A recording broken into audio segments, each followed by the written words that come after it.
안녕하십니까. 프라이메듀입니다. 오늘은 2025년 겨울방학 어떻게 보내야 할지 1등급 커리큘럼을 기획하고 그것을 어떻게 실천해야 될지 말씀드리도록 하겠습니다. 동백 지역에서 한 12년 동안 영어를 가르치다 보면은 고등학교 내신에서 어떻게 1등급을 받는지 프라이메듀 커리큘럼은 어디까지 하면은 1등급을 받는지가 대략적으로 정해져 있습니다. 그래서 1등급을 받은 학생들은 여기에 보시는 이거를 거의 수화할 수 있는 능력을 갖춘 학생이고요.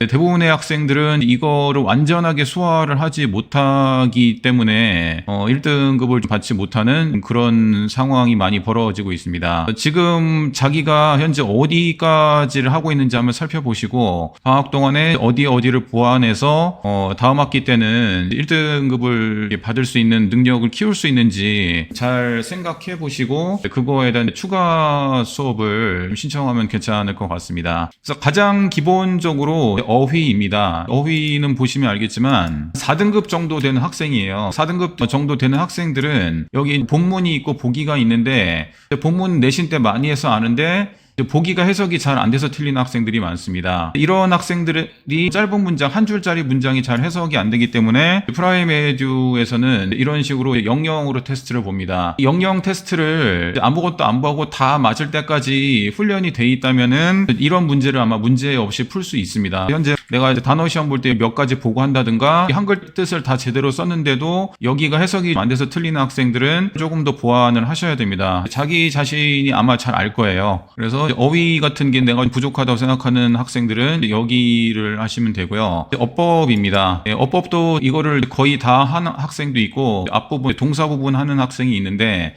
고등학교 40개 어법을 다 마스터를 하셔야 됩니다. 40개를 다 마스터했는데서 제가 잘 푸는 건 아니고 보통 저희가 누적으로 시험을 보죠. 누적을 시험으로 봐서 틀린 개수가 있는데 틀린 개수가 총 40개에서 10개가 넘지 않아야지 고등학교 문법을 다 마스터할 수 있다고 생각을 합니다. 근데 현실은 내가 10개 넘게 틀린 학생이 있죠. 내가 10강까지 배웠는데 10개 이상이 틀렸다. 그럼 10강까지 문법에 대한 끄집어내기가 잘 안 되는 겁니다. 그래서 단순히 문법을 진행하는 게 아니고 진도만 나가는 게 아니고 내가 17번 문법을 관계대명사를 잘 끄집어낼 수 있는지 그런 훈련까지 하는 과정입니다. 내가 방학 동안에 40강까지 완전하게 끄집어낼 수 있는 훈련이 필요하다는 학생은 강의를 들으시면 됩니다. 이 학생 같은 경우는 조금 많이 틀렸죠. 이거를 최대한 줄일 수 있는 훈련이 필요한 학생은 어법을 선택해서 하시면 되고요. 유형별 독해입니다. 유형별 독해는 주제가 있고 어법, 어휘, 순서, 문장 넣기, 빈칸 이렇게 난이도별로 쭉 있습니다. 주제는 아까도 얘기했지만은 여기가 해석이 잘 되는데 여기가 해석이 잘 안 돼서 틀리는 학생 혹은 처음 보는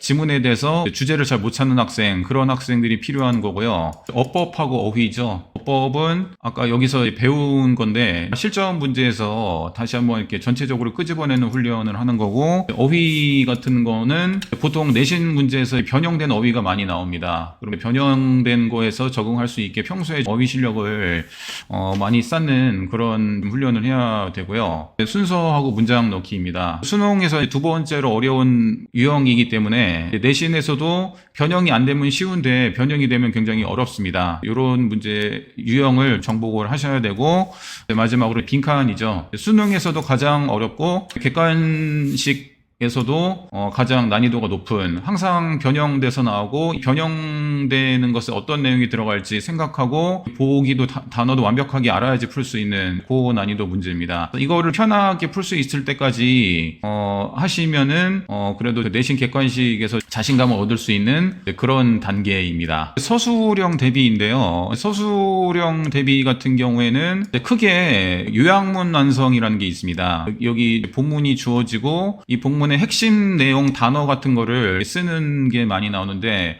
그러니까 요즘에는 이런 패턴의 서술형이 가장 많이 나온다고 할 수 있습니다. 이런 거를 모의고사 지문 보고 핵심 넣어가지고 서술형을 대비할 수 있는 훈련을 하시는 과정이고요. 두 번째로 많이 나오는 게 주어진 조건에 단어를 주어주고 문법 같은 걸 이용해서 영작을 하는 패턴입니다. 이게 가장 난이도가 높은 거죠. 라이팅을 해야 되기 때문에 아까 저희 봤던 문법 4번부터 40번까지에 대한 문법을 이용해가지고 최대한 실전과 비슷하게 서술형 연습을 하는 과정입니다. 나는 이제 객관식은 어느 정도 자신 있는데 서술형에서 더 완벽하게 받아야겠다 하는 학생들은 이런 과정을 들으시면 됩니다. 마지막으로 모의고사 통합하고 내신 실전 지문 변형 문제, 요건 한 과정인데요. 모의고사 유형별로 어려운 유형을 따로 했기 때문에 전체적으로 올바르게 모의고사를 풀 수 있고, 학생들이 이제 가장 많이 신경을 쓰고 등급이 갈리는 게 이런 식으로 내신 지문이 변형이 되는 겁니다. 빨간색으로 표시한 거는 원래 내신에서 나오지 않았던 지문이고, 이런 식으로 변형을 해서 출제가 되는 거고요. 이런 유형을 마치기 위한 훈련입니다. 예를 들어서 모의고사에서 이런 식으로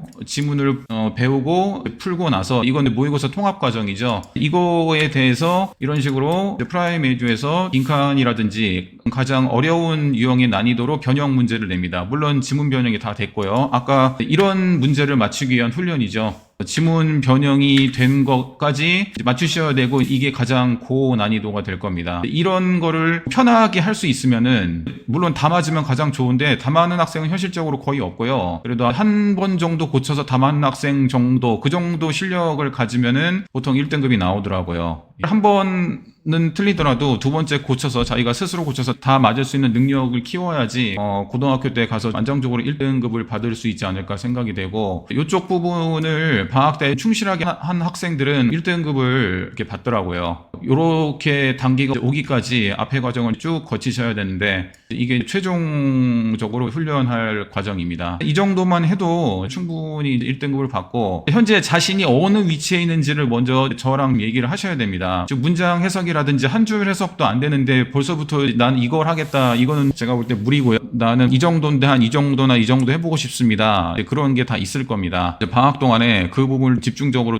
몰입 수업을 할 수 있는 그런 경험을 쌓았으면 합니다. 시작은 1월 8일부터 2월 28일까지 2달이고, 한 번에 오실 때마다 60분씩 1시간 수업을 하고 주 2회 기준입니다. 도중에 설날 있고 해가지고 총 14회를 기준으로 하고요. 복수 수강도 가능합니다. 일주일에 2회 기준인데 나는 3회를 하고 싶다, 그런 학생도 가능합니다. 시간은 월화수목금 각 4시부터 5시까지 해서 9시부터 10시까지 할 수 있으니까, 원래 수업 시간 전이라든지 뒤에 추가를 하셔도 되고, 아니면 날짜를 따로 빼서 수업을 하셔도 상관은 없습니다. 1등급에 대한 확실한 기준을 잡고, 이 정도까지 하면은 내가 어느 정도 등급까지 갈 수 있다는 그런 확실한 체계가 잡혀 있고, 많은 경험에서 나오는 커리큘럼이기 때문에 이번 방학 때 자기가 평소에 하던 거에 한두 개씩은 더 업그레이드를 해서 이런 걸 할 수 있는 능력을 키우셨으면 합니다. 시청해 주셔서 감사합니다. 프라임 에듀학원이었습니다.